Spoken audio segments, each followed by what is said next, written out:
Welcome to Haunt Weekly.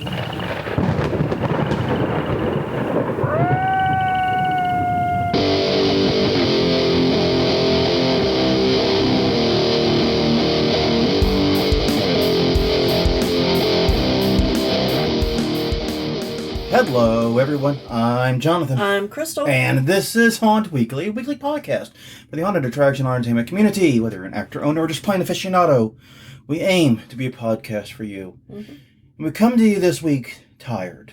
That seems to be the way that we're starting all of these lately. Yeah, well, we record, and admittedly, we did it to ourselves moment, because since Monday's the published date, we usually record on Sundays. Mm-hmm. And during haunt season, that means it's at the tail end of 48 hours of abject insanity. And this year, it seems to be worse than usual. Yeah. For reasons we'll get into in a minute. But yes, indeed, we come to you very tired. So if this episode is a little short, no, that we're sorry. We completely forgot that this was a news episode. Yeah. We totally lost the plot on that. Yes, it is divisible by 4, I should say. It's divisible by 4. We should have known. We should have done the news. Exactly. Bit at the end of the last episode. We didn't. We forgot. We didn't math. Having us do math on Haunt Brain is not a good move. No. So anyways, we are indeed quite forgetful, but you don't forget. Please do not forget to follow us at the places that we exist. We're at hauntweekly.com. We're Haunt Weekly on Twitter, Haunt Weekly on Facebook. YouTube.com/HauntWeekly is the YouTube channel. A great way to access the entire archive of episodes. You can also catch us wherever podcasts are distributed, including Apple Podcasts, Google Play, and all the places that I think can be distributed to. Mm-hmm. Every week we ask a question of the week. Yes. Last week's question of the week apparently was a really good one. Yes, it's what we had planned on talking about this week. Yeah, because we'd forgotten it was a news episode. We were going to do it this week. Last week's question of the week was, what advice would you give new haunters? And the thread on Facebook on that is lit. It is an incredible thread. So many great suggestions. We just decided, hey, we're going to do an episode on your suggestions for haunters. We did ours. We're going to do yours. Seems fair. Next week, the current plan is we're going to do that. Mm-hmm. We'll revisit, so we're not going to talk about it here. We're going to revisit that. We'll also next week be talking about our first 2 haunt visits. Yes. In 3 years, as we'll be hitting. But by the time we record, we will have seen both the Mortuary and New Orleans Nightmare Local, and the 2 local ones. Hyper-local. Hyper-local ones for us. So we're hitting those 2. We'll have feedback on that. We'll have your suggestions for new actors, and there were some really great ones in there that I really wish we had thought of and put in ours, but you know what? We're just going to steal. Yeah. Yeah, we're going to steal. But that raises this week's question of the week. Haunts are either opening or have opened. So I have a question. How ready y'all feeling? Basically, how ready is your haunt? Let us know. Once again, hauntweekly.com, Haunt Weekly on Twitter, Haunt Weekly on Facebook, and youtube.com/hauntweekly. Leave a comment, send an email, carrier pigeon, whatever. Get it here. We will be tracking it. Well, since it is also an episode divisible by 2, yes, kind of how math works, it is time for us to do some conference reminders, it looks like, and to that end, I think, Crystal, you can kick us off. Okay, next weekend, October 1st, Lost Souls Haunted Bus Tour in Chicago, Illinois. They are already sold out, but be sure to follow them, all the places to follow them. LostSoulsChicago.info to find their social media.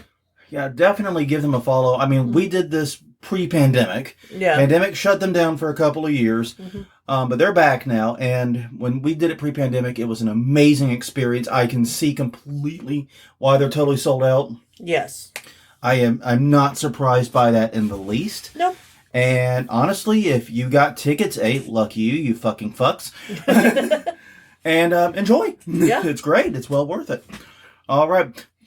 Then the 14th through the 16th of October in Burbank, California, it's the Son of Monsterpalooza at the Marriott Burbank Hotel. You can look up more information at monsterpalooza.com/fall. Okay, November 11th through the 12th, it's Legendary Haunt Tour in Nashville, Tennessee, visiting Nashville Nightmare, Slaughterhouse, Devil's Dungeon, and Miller's Thrillers. LegendaryHauntTour.com for more info. Okay, after that, November 25th and the 26th in Santa Ana, California, it's the Creep It Real Festive.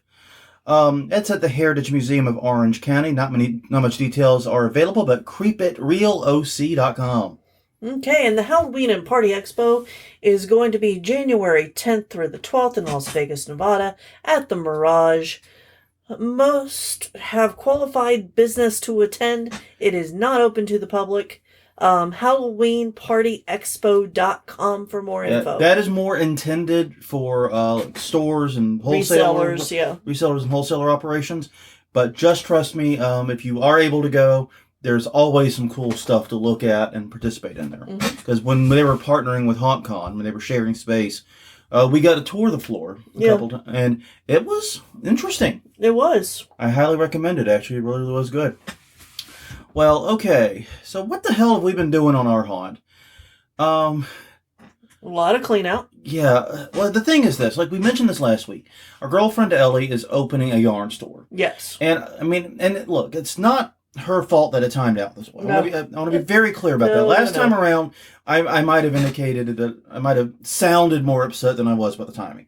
Because I was a little bit peeved in that moment. But it's not her fault. She has been looking for a place, for years in the background, but like regularly and reliably looking for it for the past 7 or 8 months or so. Yeah. And the truth is, and maybe we can go into this later, but man, retail or business real estate is a fucking scam. Yeah. And it's just a fucking mess. And she lucked out. She found an amazing location and had to jump on it. Yep. Not her fault that it timed out this way. It's when she found it. God, it's such a fucking scammy industry. My God. You think haunting can get scuzzy. You ain't seen nothing yet. Yeah. Jesus Christ, that is scam. Anyway. And sorry, moving on. So what we've been doing this weekend is actually cleaning out the haunt. Like we said, the haunt is mostly done. Right. We had it complete in 2019 when we first were closed. But it's fallen into some disrepair, and also it's been used for a lot of storage. Now, a lot of that stuff in storage, it was actually meant for Ellie's store. Yeah, or it could be useful there. So what we've been doing is cleaning out the haunt by taking a lot of that stuff to Ellie's store. Yeah. Yeah, shelving units and things like that we're not using. Tables. Useful shit. Lights. That we're not using. We don't use the stand lights anymore. Things like that. We've been taking them out of the haunt, and that has really helped with the clean out a lot. Yeah, the first 2 rooms are about 90% ready. Yeah, and I think 95. I think out of the 5 zones, 3 of them are almost done. Yeah. And they're looking really, really good, and the rest just needs pickup, realistically. Those were the worst rooms. We have to put some stuff back. Yeah. But that won't take long. That's a lazy afternoon of work, realistically. Yeah, and we've got to figure out what we're going to do about our one problem area. Yeah. But I think I have a solution. I think I've got a solution, too. So we'll see what should be the same fucking solution. It probably is. Because we're going to sit here and go, well, we'll see about that. And then we're just going to come up with the same thing. That's what always happens when we do this. Pretty much. But anyway, so yeah, we've been doing that. We've also been doing a lot of shopping. Yeah. To complete the yard display, which I'll get into in a minute, we need a fair amount of extra PVC. Yeah. And we needed a lot of yard stakes. We needed a lot of stuff. So we've been doing a lot of shopping. Not very expensive. No. But a lot of having to go to various places. Yeah. A lot of running around. But we were hoping to have the ground lights and everything that's not higher up done in the yard. We did not get that far.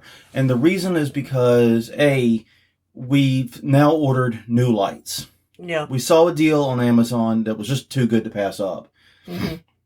And so we're getting all new lights for the yard, which is great because it'll be the first time we've been completely consistent with lighting. Yeah. I think we ordered damn near 1,000 feet of light. Yeah, pretty much. I mean, it's nuts. We ordered a lot.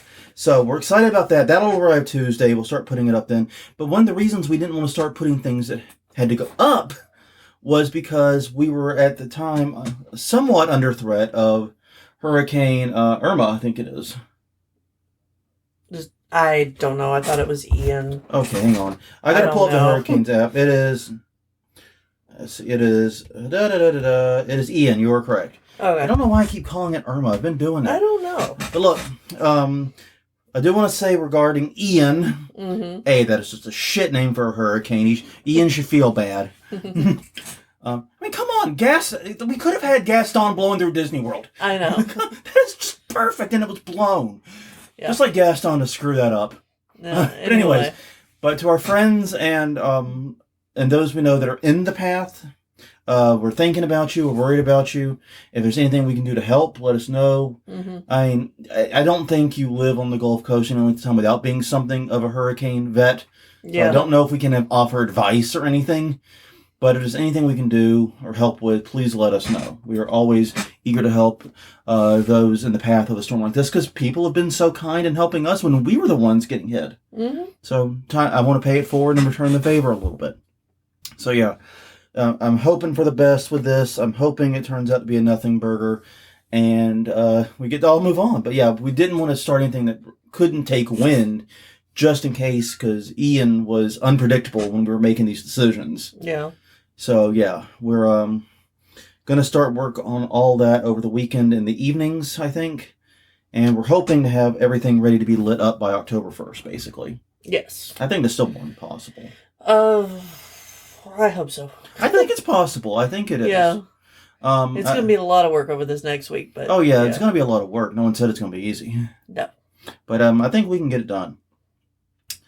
So yeah, we've got that staked out. We've made not as much progress as we wanted, but we never seem to do that. Mm-hmm. We always seem to have these big visions for what we want to do. And like I said, right now with two big projects happening at the same time, and we're trying to find a balance between them, and we're failing miserably. Yeah. Basically, the balance between them so far has been we do as much as we can on both at the same time and completely destroy our bodies and our minds in the process. Well, and what we're trying to do is, since the store is in AC, we do that during the heat of the day, and then we work on the haunt stuff at night when it's cooled off a little bit. A little bit. Not a lot. That's the other problem we've been having. Is I don't know about this autumn shit. Yeah. It has not appeared here. No, it was still 90s. Upper 90s yesterday. Yeah, it's fucked up. I don't know what this fall or autumn shit is, but you know. Yeah. Anyway, moving on. Planning our haunt visits, as I mentioned, our first 2 haunt visits in 3 years, realistically, will be this coming weekend. Mm-hmm. We are planning tentatively right now to hit Mortuary on Friday and New Orleans Nightmare on Sunday. We may smush them into one day or the other together. Yeah.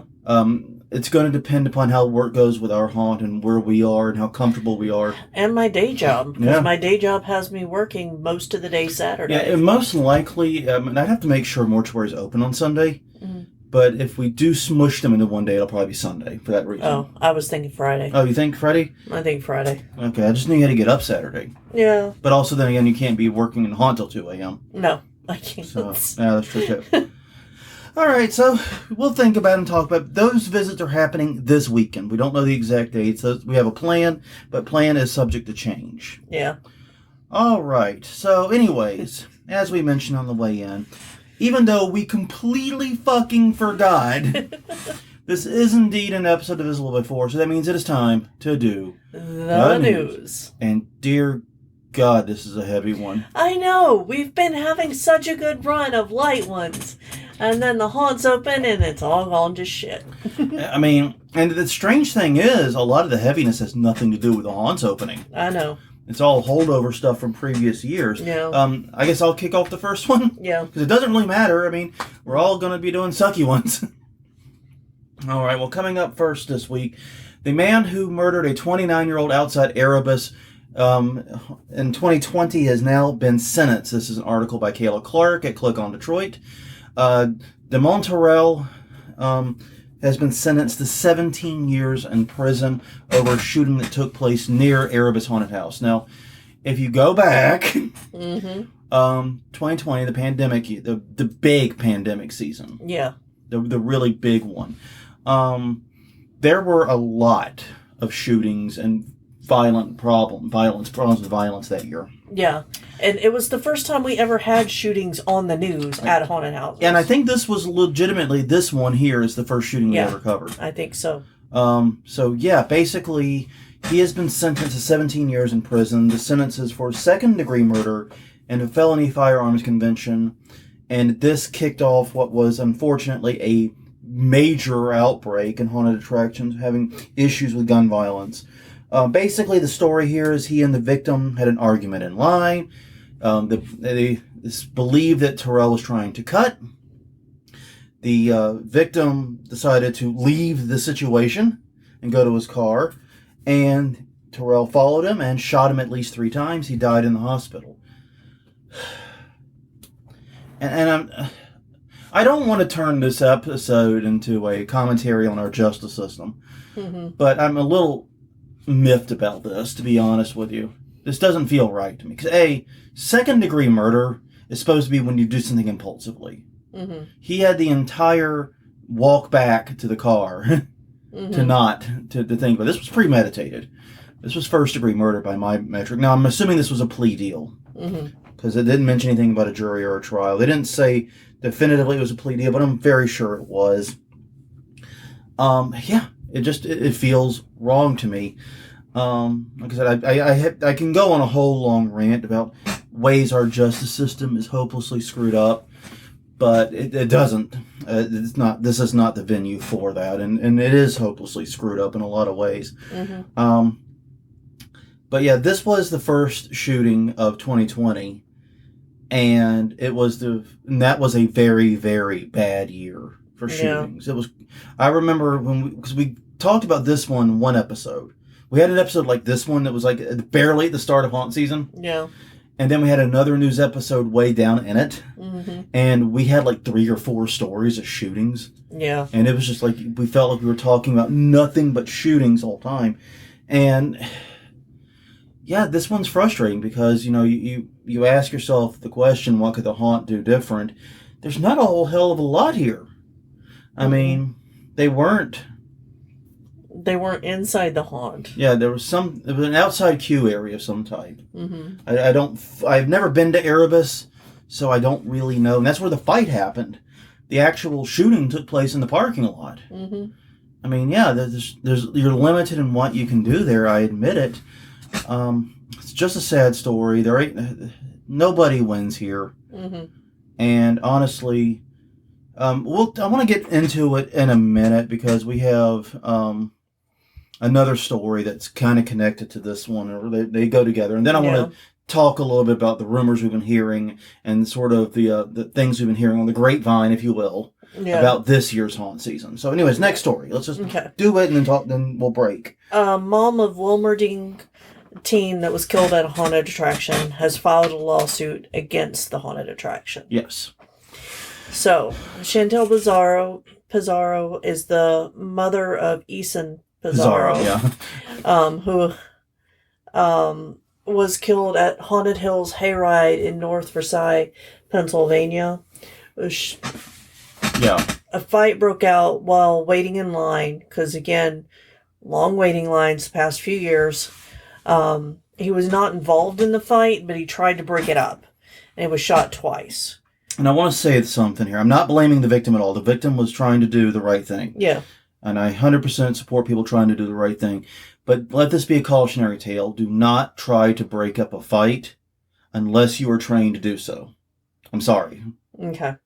Because I was about to say, you jump in all the time. Yes, I do, and I'm an idiot.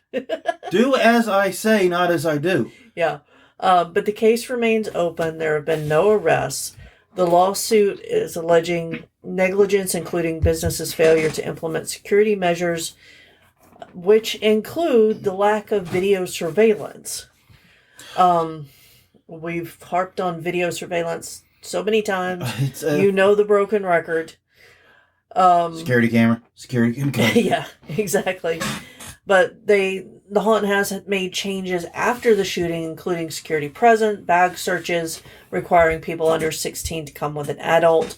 The main goal is to find out what happened and to prevent it from happening again. I hate to say it, but while I understand the goal here is to find out more information and hope that maybe the lawsuits turn something up, that is a long shot to say the least. Yeah. I feel for the mom. I think she needs closure. I agree 110%.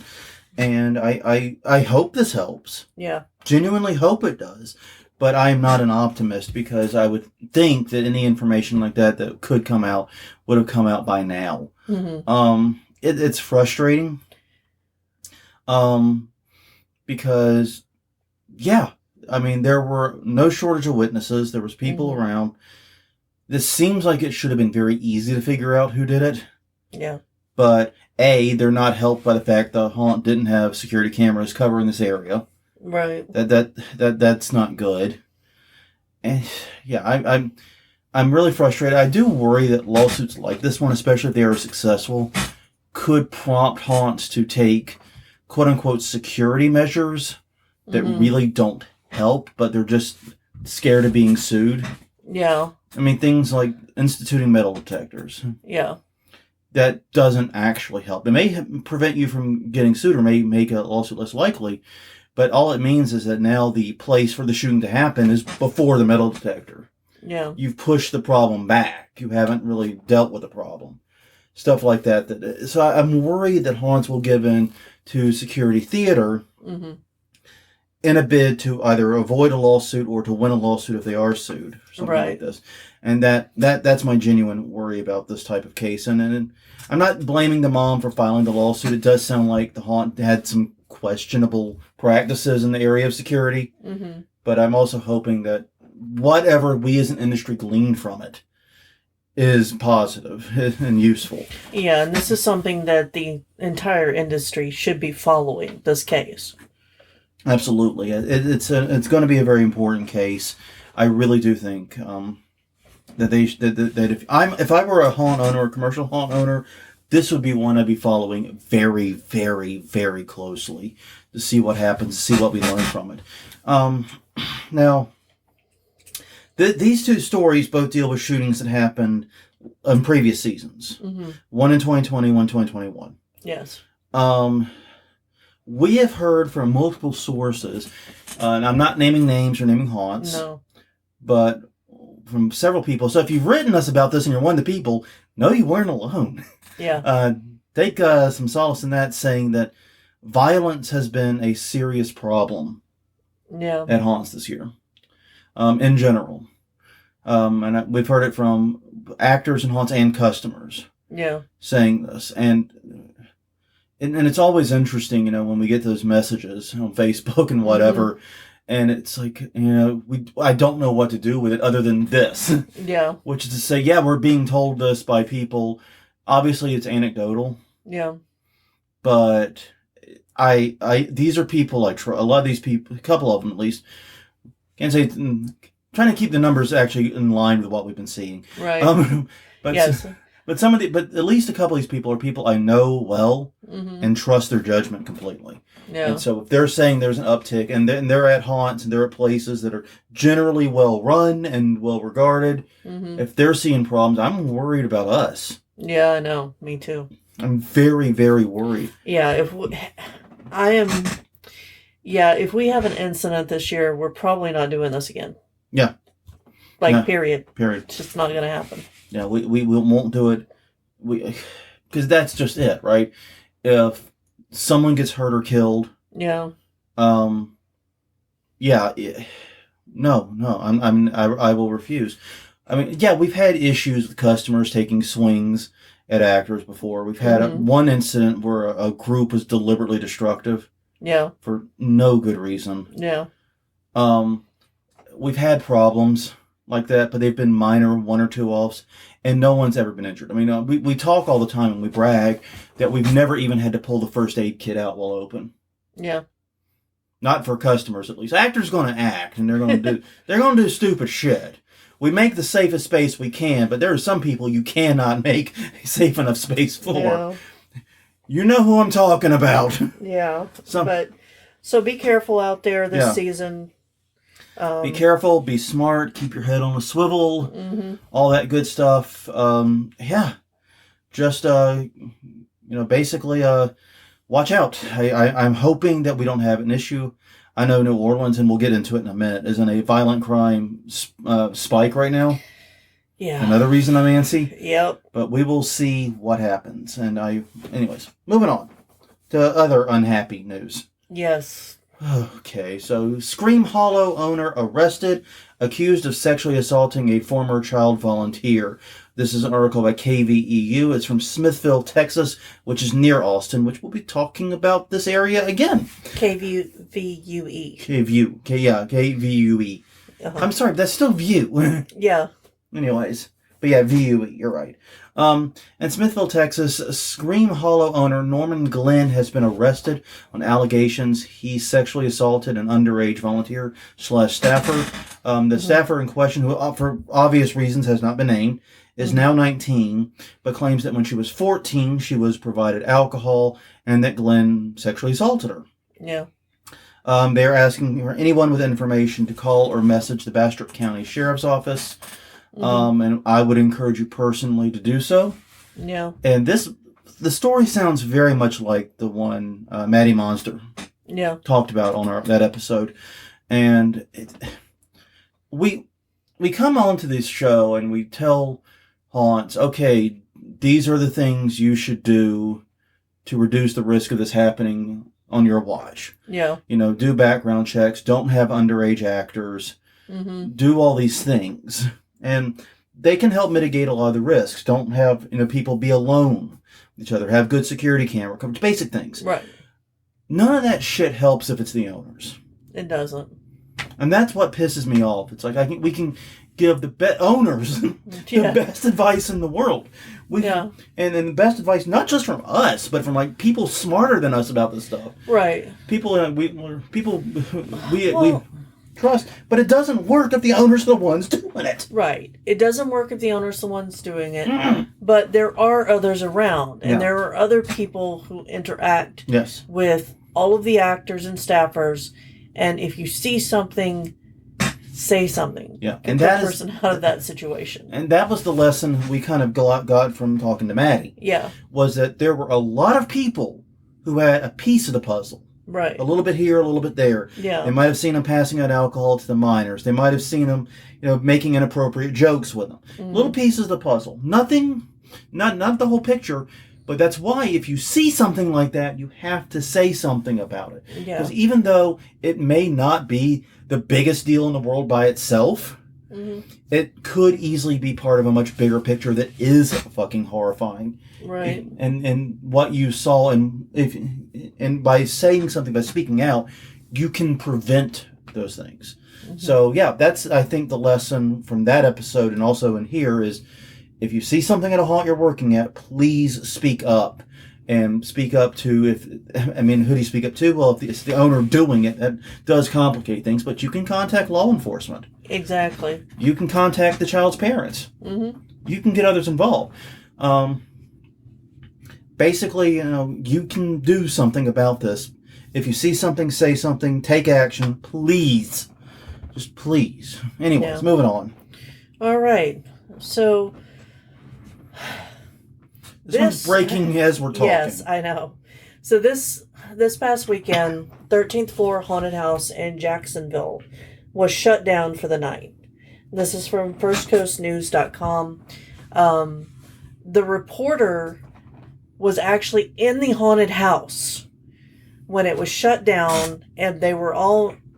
So she and the other visitors were moved into the actor area for 15 to 20 minutes because of a shooter outside. Well, an alleged shooter outside is one of the problems. Exactly. Yeah, okay. So, go ahead, please. So the haunt closed, Saturday, September 24th. For the evening, For the evening after the incident. Police are investigating. The sheriff's office has not confirmed the incident, but they were on scene in the background whenever she live streamed after she was let out of the haunted house. I want to first off give a lot of credit to the staff here. Exactly. You guys are awesome. You guys and gals are awesome people. Yeah. That's exactly what you should do in that situation. Yeah. That is exactly right. You got everybody in the hall into a safe place, the actor room. They talked about how they could lock the door from the inside. Right. And they would prevent people, anyone getting in. You kept everyone safe. Beautiful job. Yes. Much to love there. Thank you for being excellent representatives of our community. Yes, and thank you for having a plan in place and following it. Oh shit! It's almost like this. It's almost like if you plan for things, it's a lot easier to handle them should they arise. Yes. But no, it was such a great job by them there. That was wonderful to hear they did that. The incident has not been confirmed. We don't know if there was a shooting. Right. We also don't know why they believed there was. Yeah. Maybe they heard gunshots. Maybe they heard something that was like gunshots. I don't know. Yeah, Doesn't matter. It said that people saw a shooter. So I don't know what that entails. Well, obviously no one was shot. Right. I think we would know that by now. Yeah. If someone had been shot, I'm pretty sure we would know that. So that's good news. But I think, but that handling of it is just beautiful. And I'm so happy about that. Mm-hmm. It's such a, I don't know, that makes a very sad story. It gives it a silver lining, I think. Yeah, it does give it a silver lining, but it also is a cautionary tale of how this haunt season is shaping up. Yeah, and that's just it. Even if this turns out to be a nothing burger, there wasn't a shooting, it was just a really shitty car misfiring or something, or something like that. I mean, it's possible it could be, or some jackhole playing with firecrackers or whatever. It could have been that, but we don't know yet, and we probably won't know until after this episode goes live. But anyways, yeah, even if it's just that, abundance of caution, I totally get it. Right move. Mm-hmm. Don't. If it turns out to be a nothing burger, please don't beat yourself up, is what I'm saying. No. Anyways, but I feel like I should probably take the next one. Well, yeah, it's your turn. Oh, it is my... Oh, that's right, it is my turn. It did work out right. It did. All right. The Texas Chainsaw copyright infringement case. Going back to Bastrop County, a business there is being sued by the film owners of Texas Chainsaw Massacre. This is an article by Coroness at KXAN. Roy and Lisa Rose run, and this is the name of it, the gas station off State Highway 304. Yeah. That's the name of the business. It was a location they shot much of the original Texas Chainsaw Massacre film. Yes, so, we actually talked about it whenever they were getting ready to open a few years ago. Yeah. And I believe, I'm struggling to remember, and I should have gone back and listened to that episode, that we kind of expressed some concerns. Yeah, probably. Anyways, basically, they have been operating it as something of a tourist attraction, featuring heavy theming from the haunt, including an annual convention entitled the Cult Classic Convention. Well, now they are being sued by Vortex Incorporated, the company that holds the rights to the film. Mm-hmm. Now, according to Vortex, they approached the Roses in 2016 about creating some kind of a licensing agreement. Mm-hmm. Don't know what that would have looked like. I'd be very interested to be a fly on the wall in that meeting. The only thing we know is, according to Vortex, the Roses said the only way they would work with them is if they made the writers available annually for autographs. Toby Hooper and Kim, I forgot the name. But yeah, you see, the company doesn't own them as human beings. Right. You know? Yeah.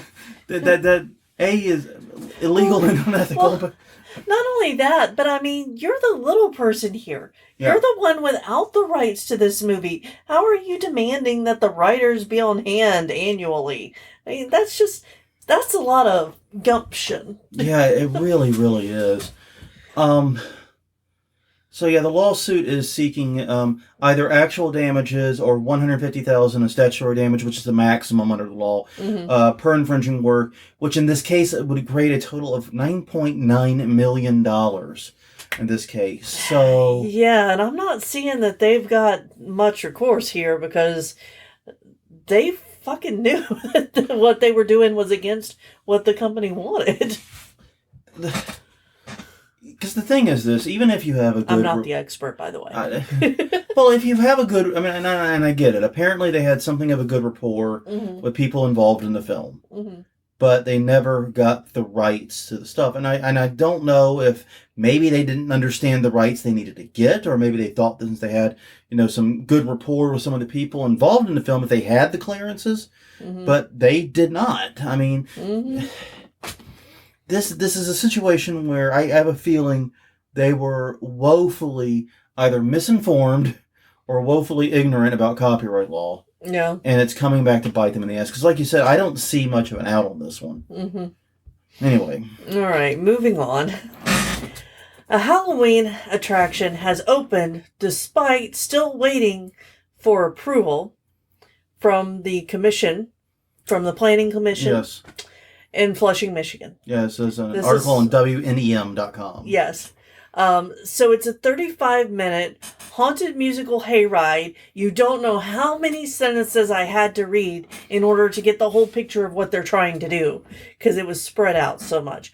But the meeting to give approval was rescheduled. They opened the 22nd. The meeting's the 26th. You could see the problem. They just decided to open anyway. Hopefully their decision to open ahead of approval doesn't bomb their approval. Yeah, we have seen several times where a haunted attraction has done something to needle their local planning authorities, and it bites them in the ass. Yeah. Because the thing about it, and we've said this 100 times before, if you ingrate yourself to the community, people will bend over backwards to make sure you open. Yeah. They will bend every rule. They will rush your application. They will do everything they can. If you annoy them or needle at them, they will bend over backwards to make sure you don't open. Yeah. And a haunted attraction is typically something that exists in a space where they have a lot of leeway in how they handle you. Yeah. You're not opening a yarn store. No. No. You're opening a very unusual attraction that doesn't always fit neatly within the laws and the regulations. Yeah. And as a result for that, there's a lot of judgment calls that have to be made, and you want to make sure the people making those judgment calls really like you. Yeah. Because if they don't, they're going to screw you.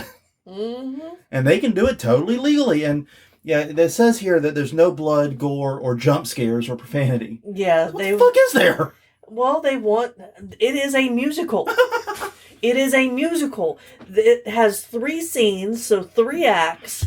You're sitting on the trailer, you go into one scene, you see one act, then you go to the next one. It's very family friendly, apparently. But yeah. So I'm curious, really curious to see this. Because we like musicals, we like haunted houses. This seems like something we would enjoy. This sounds like some shit Eckert's would pull. It does. Doesn't it? I could see Eckert's Fun Farm in Illinois do something like this. Anyway, turning our attention locally for a minute. As a busy fall season looms, New Orleans tourism sector scrambles to bolster security. This is an article by Anthony McCauley at NOLA.com, and this deals with our hometown here in New Orleans. Yeah.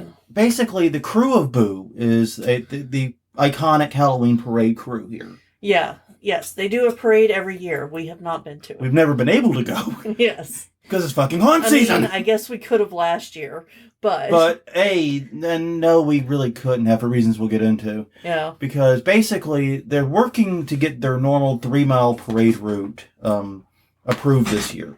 The 2020, the parade was canceled due to a pandemic. Yeah.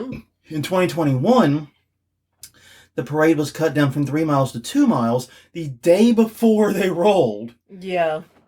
Which is... literally 24 hours to go time. Bring. By the way, we're chopping a mile off your parade. They did that to a bunch of parades last year. They just said, you guys. And in fact, honestly, this is going to sound horrible, but Crew of Boo should be lucky they only got a mile chopped off. Several others were cut in half or more. Yeah, because Crew of Boo had a mile chopped off. Coup de Vue was the one that got really screwed. They got cut in half, basically. Yeah. And their route was moved. Yeah, and their route was moved. And Crew de Vue is such a huge popular Mardi Gras parade that chopping off, that meant there were enormous crowds. Yeah. That just made the situation so much worse. Yeah. Yes. yes, we're chopping off, you're shortening the parade route because we don't want that many people at the parade. Well, they're all going to show up anyway. It's just now you've got them more compacted. Yeah, dumbass. But anyways, the big issue is staffing shortages by NOPD. Law enforcement all over the country has been hit by staffing shortages. Businesses all over the country have been hit with staffing shortages. NOPD is no exception. They've been hit pretty hard. And I get that. That sucks. But yeah.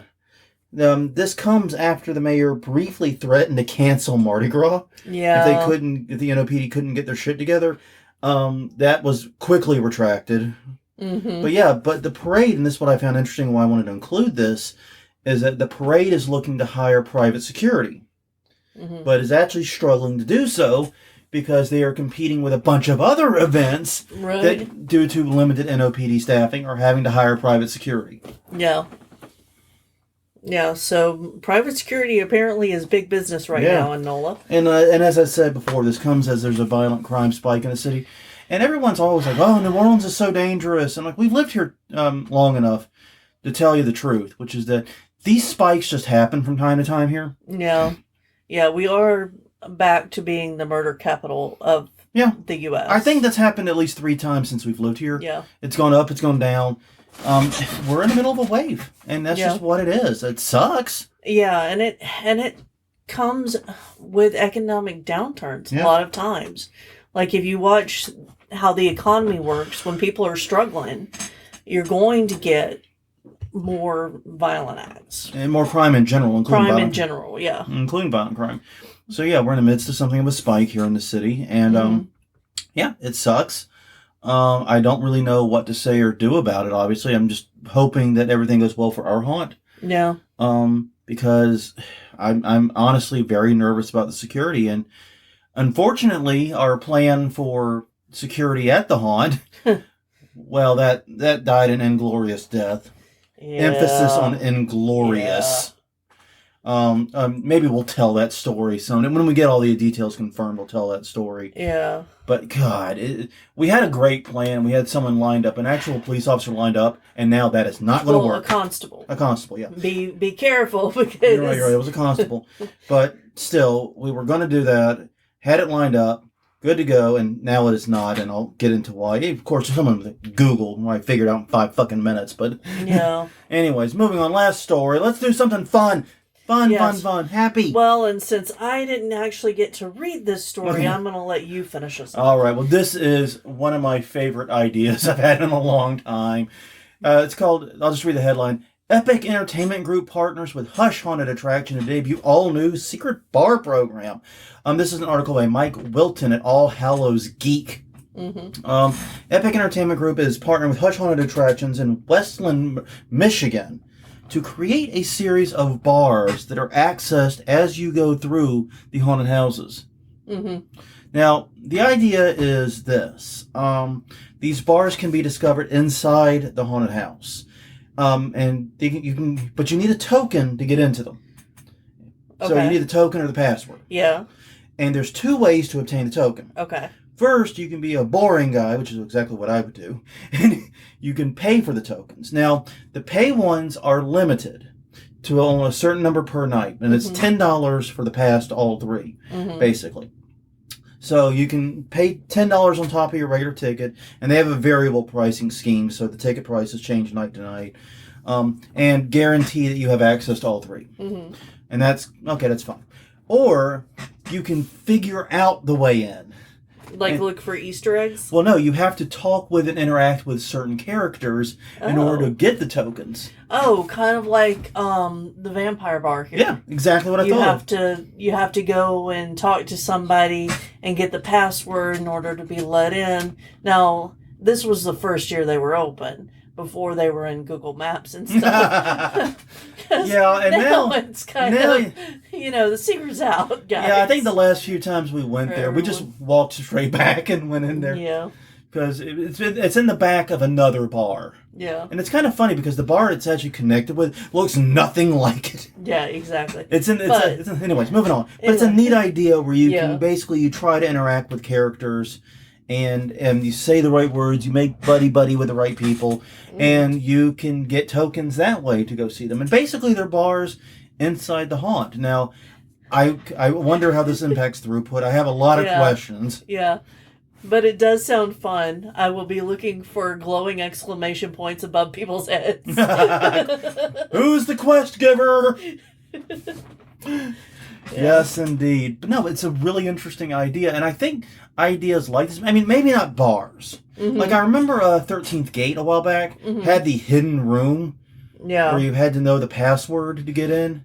I don't remember that, but I do remember being given a choice of which way to go. They did that early on too. Mm-hmm. But no, they actually had a special room, and it turned out just to be a laser swamp.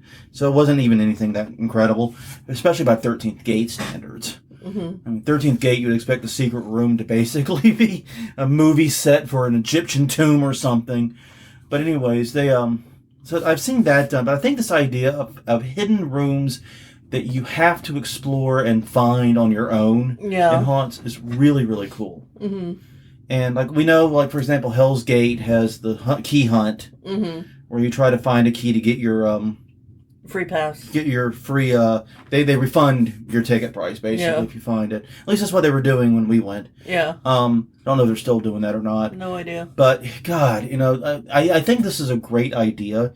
But the problem is, and the reason why a lot of haunts are going to be hesitant to do it, is because it requires putting work into rooms that most people will not see. Mm-hmm. And that kind of sucks. But it's a bit like, when you play a video game and you stumble across an Easter egg or a scene you've never seen before or whatever, and you realize, wow, developers put time and money and energy into that, knowing that 95+% of people weren't going to see it. Yeah. It's just kind of cool. So I think that type of thing is good. And it creates great word of mouth. Mm-hmm. Because I guarantee you, the people that get those tokens organically are going to be telling every motherfucking person they can tell. Yeah. Right? Oh, yeah. So then... Wouldn't you be? Yeah. They'll be like, I'd be telling strangers on the street. This guy, I talked to that person, and they were so cool. And then I got to go into a secret bar that nobody else was there.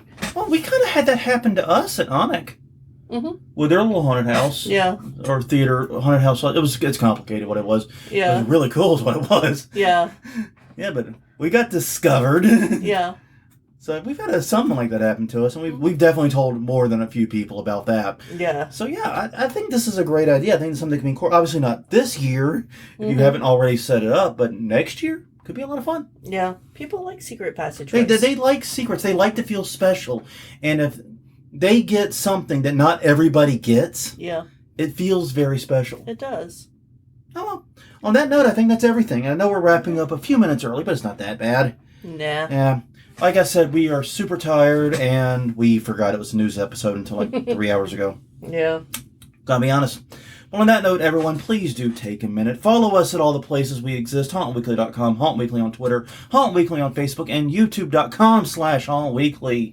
You can also find us wherever you get your podcasts from. Whether you're an Apple or an Android guy or gal or whatever, you have it there. You have it anywhere you want it. What? I love when you try to come up with new things and you just stumble over your stuff. No, and then it just dies. Exactly. Because we want you to follow us wherever you're comfortable. Yes. And in whatever way is easiest for you. Yes, but don't stalk us in real life. Please don't. Please do not. That's just creepy. Crystal carries a shovel everywhere she goes. Known fact. It's not just her character in the haunt. She literally is tied to a shovel. Now I have to get a tiny one to carry everywhere. Get a little beach shovel. A little sand pail.